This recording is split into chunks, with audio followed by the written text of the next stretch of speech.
اپنے راز اللہ رب العالمین کو بتایا کریں، اللہ سے بہتر کوئی رازدار نہیں۔ بیٹیاں دشمن کی ہوں تو بھی ان کے اچھے نصیب کی دعا کیا کریں۔ کچھ لوگ ہمیشہ لوگ ہی رہتے ہیں، بے انتہا توجہ، پیار، اعتماد، عزت و احترام اور خلوص دینے کے باوجود اپنے نہیں ہوتے۔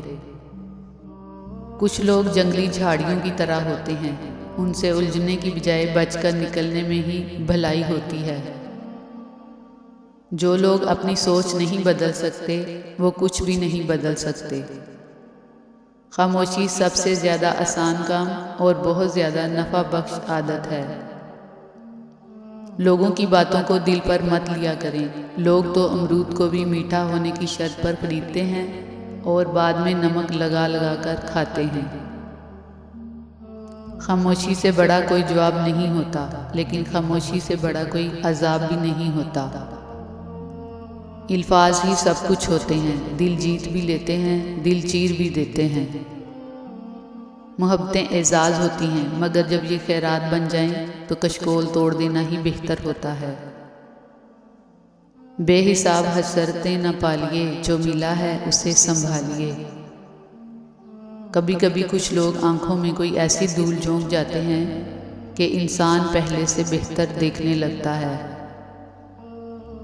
لوگوں کے محل دیکھ کر اپنے آپ کو غریب مت سمجھو، کیونکہ امیر اور غریب کی قبر ایک جیسی ہوتی ہے۔ درد اللہ سے بانٹ لو تو روح کو بھی سکون آ جاتا ہے۔ ہمیں اتنا تو مضبوط ہونا ہی چاہیے کہ کسی انسان کو لفظوں سے ہمارا سکون چھیننے کا اختیار نہ ہو۔ بھولتا تو کوئی نہیں، بس یاد کرنے کے بہانے ختم ہو جاتے ہیں۔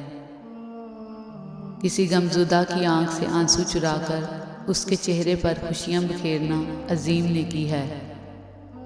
استاد اور باپ کی محبت سمجھ آنے تک اکثر دیر ہو جاتی ہے۔ دولت کس چیز کا نام ہے؟ اولاد کا راضی رہنا، ماں باپ کا راضی رہنا، دوستوں کا دوست بنے رہنا اور صحت کا قائم رہنا۔ نیک عمل بس وہی ہے جو لوگوں کی تعریف کی توقع سے بے نیاز ہو کر کیا جائے۔ زندگی ایک ایسی کتاب ہے جس کے ہر صفحے پر ہماری مرضی کی کہانی نہیں لکھی ہوتی، لیکن ہر صفحہ ہمیں پڑھنا ہی پڑتا ہے۔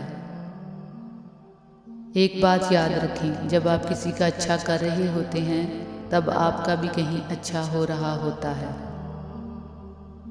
لوگ پیار کے لیے ہوتے ہیں اور چیزیں استعمال کے لیے۔ بات تب بگڑتی ہے جب چیزوں سے پیار کیا جائے اور لوگوں کو استعمال کیا جائے۔